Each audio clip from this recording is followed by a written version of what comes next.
এত বড় একটা পাথরের নিচে কি থাকতে পারে আপনারা কি কেউ বুঝতে পেরেছেন? অবশ্যই পুরো ভিডিওটা দেখবেন, তাহলে আপনারা বুঝতে পারবেন যে এত বড় পাথরের নিচে কতটা মূল্যবান একটা জিনিস থাকতে পারে। তো এটা আমরা অনেকেই জানি না। তো দেখুন, প্রথমে তারা পাথরটাকে, এত বড় পাথরটাকে উঠালো, উঠিয়ে সরাবে। তো সরানোর পরে মূল্যবান জিনিসটা হচ্ছে এই মাটির মধ্যে লুকিয়ে আছে। তো আপনারা পুরো ভিডিওটা দেখেন, দেখলে বুঝতে পারবেন কতটা মূল্যবান জিনিস। বর্তমানে এটার দাম এখন অনেক অনেক অনেক গুণ বেশি এবং বাড়তেই আছে।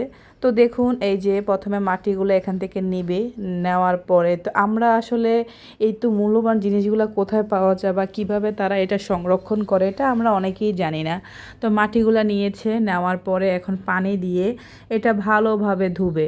তো ধুতে ধুতে ধুতে ধুতে দেখুন, এটাকে ভালোভাবে কষলিয়ে কষলিয়ে ধুবে, ধুলেই আসলেই পরে মূল্যবান জিনিসটা বেরিয়ে আসবে। তো দেখুন, তো এরকমভাবে নাড়তে নাড়তে নাড়তে নাড়তে নাড়তে নাড়তে ফাইনালি মূল্যবান জিনিসটা চলেই এসেছে। দেখুন দেখুন দেখুন, কত কতগুলা গোল্ড। তো আসলে এইভাবেই মানে মাটি থেকে গোল্ড বের করা হয় পানি দিয়ে কুচলিয়ে।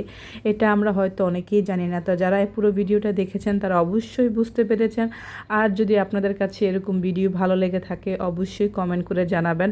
আমি বেশি বেশি করে শেয়ার করে দিবেন যেন আপনাদের সাথে এই ভিডিওগুলো আমি বেশি বেশি করে শেয়ার করতে পারি। আল্লাহ হাফেজ।